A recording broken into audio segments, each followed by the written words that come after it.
Hi, welcome back to the vlogs. The geometry Okay, vlogs. 6.1, mid-segments. We are going to get through chapter 6 before the end of the semester. That will put us on goal. On the map. Okay? Mid-segments. Okay. Two theorems we need to talk about. Mid-segment theorem, parallel to third side. Okay, this one is the mid-segment theorem that's parallel to third side. It says, if a segment joins two triangles' sides at their midpoints, then it is parallel to the third side.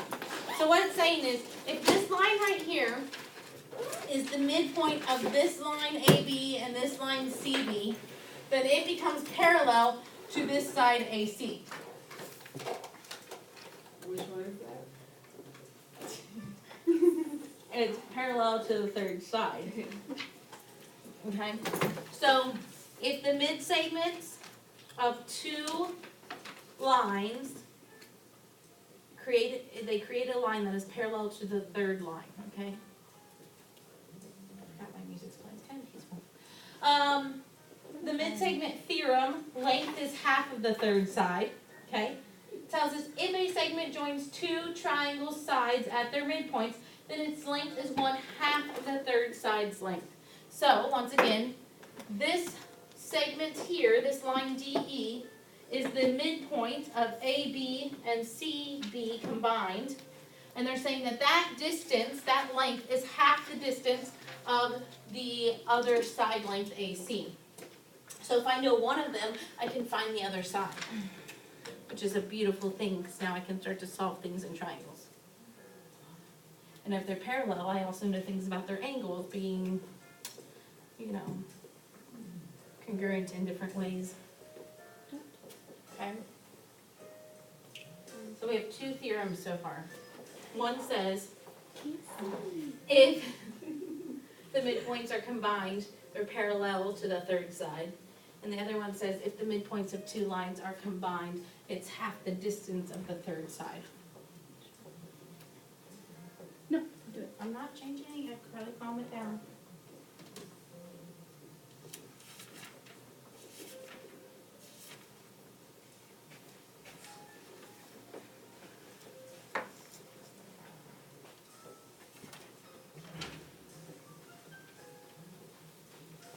How many mid-segments are technically in a triangle?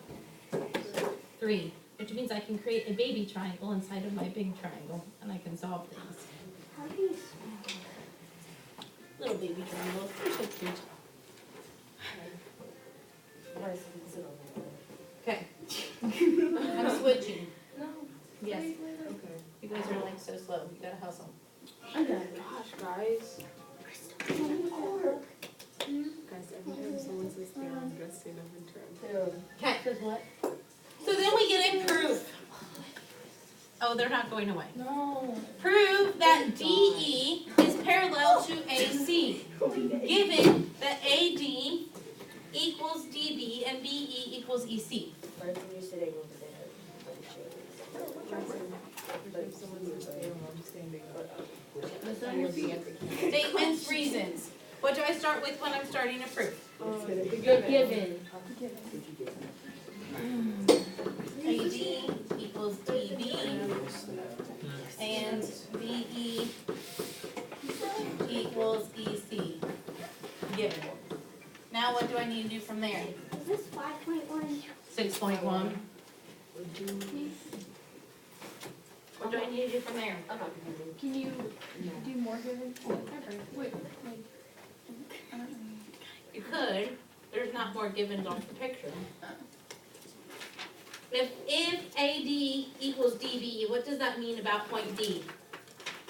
Point D? Mm-hmm. What do you think? The mid. It's what? The mid.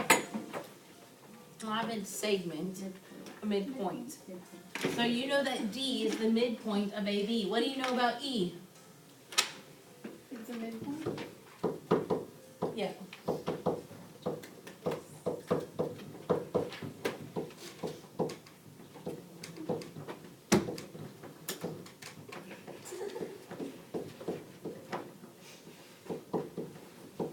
So E is the midpoint of BC, right?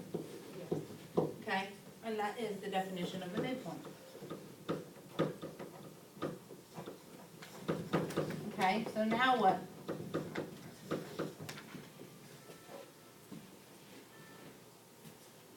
Now what? Trying to prove that DE is parallel to AC, now what?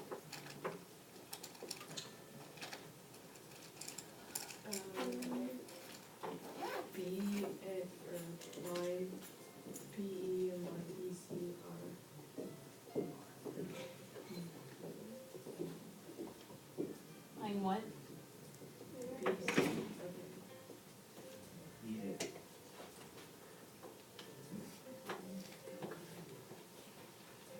What can I do from there? Is it the mid-segment theorem parallel to the third side? I could say that, yeah. I can do it that way. There's also another way I can get this proof. You wanna say that DE is parallel to AC using the mid-segment theorem? Yeah. Okay. The parallel. Sit down, Gil.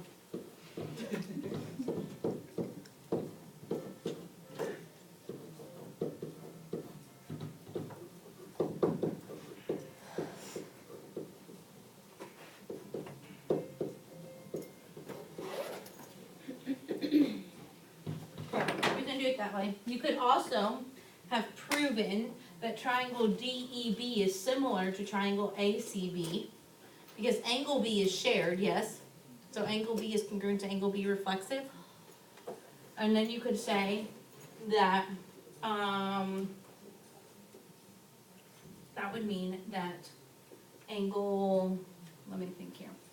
It would mean that side BA is double side DB. You can prove that, okay? And you could have solved through that through side angle side, congruency. So you can solve two different ways. Let's look at the next one. Okay, mid segments. This is hard to read. It says which line segments are parallel in the figures above, okay? They wanna know, is LM and KJ parallel? So we're looking at this figure right here. Is LM and KJ parallel? Are LN and KH parallel? Are NM and JH parallel, MN and HK? So look at the first one, LM and KJ. So LM is here, and KJ is here. Are they parallel to each other? No. Okay. Are LN and KH parallel to each other? LN and KH. Are those parallel to each other? No. No. No. Are NM and JH parallel to each other? Wait, that's not JH. JH is this one. No. No. Are MN and HK parallel to each other? Yes. Yes. Because they are parallel to the third side, so yes.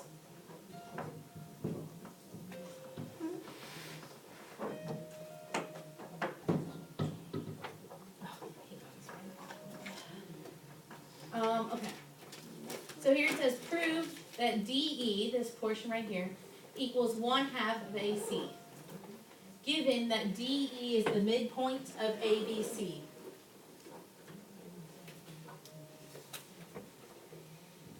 So what do I start with?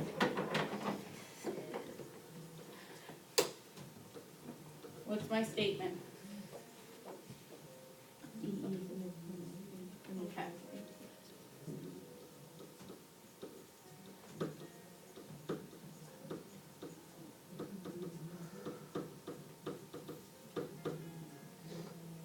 Well, it should be mid-segment, not midpoint.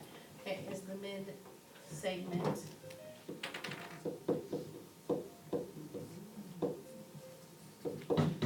of triangle ABC. Given. Now what? Now what?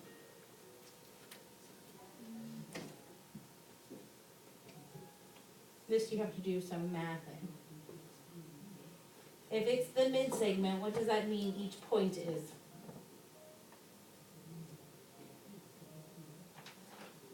The midpoint? If it's the mid-segment, then point E is the midpoint of BC, and point D is the midpoint of AB, yes? Okay, so I need to calculate what? The midpoint of, I need to calculate the midpoint of a, B, and I need to calculate the midpoint of BC so I can figure out what those coordinates are, because I don't know what they are right now. Are there coordinates listed on that picture? No, not for those two. So you have to find the midpoints. So you're going to do, the midpoint of AB. How do you find the midpoint of something? Make the formula. What's the midpoint formula? Oh, Y two minus Y one. No. It's Is it- Y2 minus Y, No, Is you're it- looking for a set of Y points. What, isn't, Y2 Is it adding? plus Y1. No, step. You're looking for a set of points, which means I have what first when I'm doing a set of points? X. X. X plus, X sub 1 plus X sub 2 Yes. over Y sub 1 plus Y sub 2. So here's this and here's this. Okay, so I have 0 plus negative 2m over 2, and I have 0 plus negative 2n over 2, which is gonna give me what? Negative 2m and negative 2n over 2. Yeah, so it's gonna give me negative m over negative n, right? Or negative m and negative n, correct? Yes. Okay. So, negative m, negative n. Now, I need to find, CB. So C is negative 2q, 0. So C is gonna be negative 2q plus negative 2m over 2, and 0 plus negative 2n over 2. So what do I end up getting for that point? For that midpoint? What's, Negative q plus negative n. yeah, you're gonna get negative q plus negative m, And then negative n. and then you're gonna get negative n over here. Okay? And I can do that because I can find it using midpoint formula.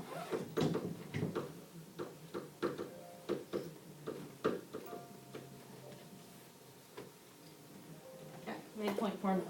Now, from there, now that I have the midpoints of that, what can I do? What can you find? You're trying to prove that DE is half the length of AC. So what do you have to find from there? The what? The length of DE and the length of what else? CA. CA, okay? So you have to find the length of both, okay? Which I know this is difficult because there's letters. Okay, but we're gonna find the length of both. So you can use distance formula, or you could use the absolute value formula because it's the same thing. Okay, so if I took the absolute value of x2 minus x1, okay, for DE, so DE is going to equal the absolute value of x2 minus x1. And here's the reason I can use absolute value and don't have to use the distance formula. Because this is just a straight line across x. Does that make sense? Okay. So my x2 in this case is negative q plus negative m, right?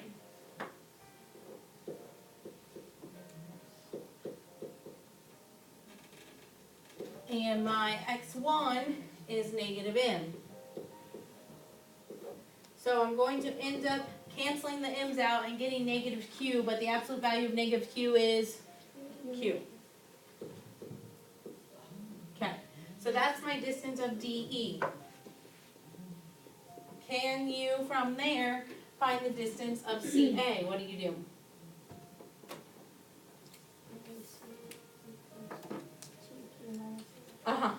So CA would be the absolute value of 2Q, negative 2Q minus 0, which is going to give you negative 2Q, which is going to give you 2Q. Is that half the distance? Yes. So we'll state that in just a second. But that was using absolute value is what I would say.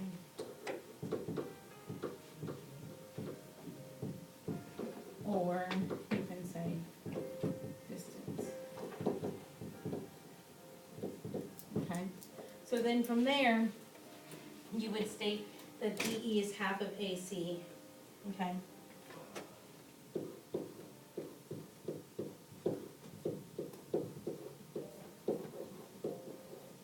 Okay.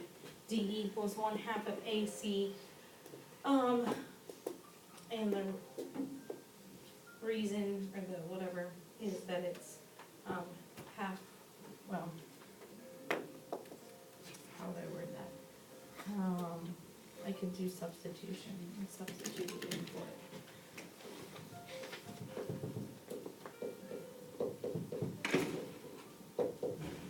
Beautiful. Okay. So, you're going to have to use midpoint formula a lot, and you're going to have to use distance formula or absolute value formula a lot. You have to be familiar with these. Some of you aren't. It's going to be a struggle. Okay. Mid-segment, another mid-segment theorem. Look at this one. It says, which of the following are true statements? Select all that apply. The length of MN, okay, right there, is 1/2 that of BC. True or false? True. Okay. MB equals AM. True or false? True. AN equals AM. False. Okay. MN and BC are parallel. MB and NC are equal. False. Okay? So you have to be able to look at diagrams and do that. Oh boy. Okay. AD is a mid-segment of a triangle and parallel to the side FE, which has endpoints 4, 3, and 4, -5. What pair of coordinates are possible endpoints of AD?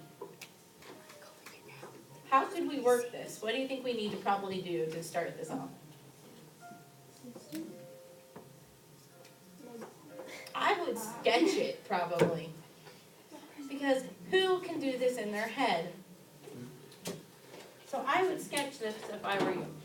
Can I write it Yes. down? Okay. Graph for me FE, which is 4, 3, and 4, -5. 4, 3. Yep, they're in chunks of 5, so it should be. And then 4, -5. That's FE. Connect that line. They said that AD is a mid-segment of a triangle and parallel to the side FE.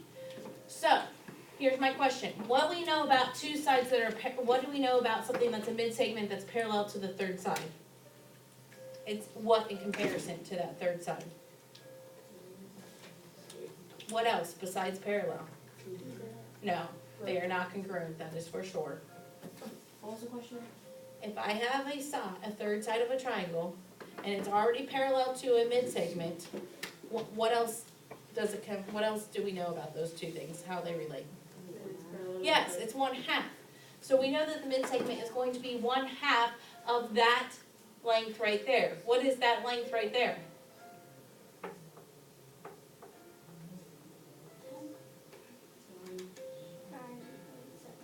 Eight. 8. It should be 8 because it's -5 and 3, yes. So 8, that length is 8. So what is going to be the length of the other one? 4. 4. So 2 and 1 and 2. -3. Well, graph it and let's see. If you graph 2, 1 into -3, what does that look like? Is there 4 between that? Boom. That's how you solve it. That's why I say graph it, because you can count the blocks. You don't have to use the distance formula there, you can count it. It makes it easier. What was the answer? Graph it. B, 2, 1, and 2 That's the negative answer. 3. Don't just guess, you have to back it up for me, Placing our bets. okay? Can I turn off can I say pause? I was gonna say, Tweety at David Dobrik,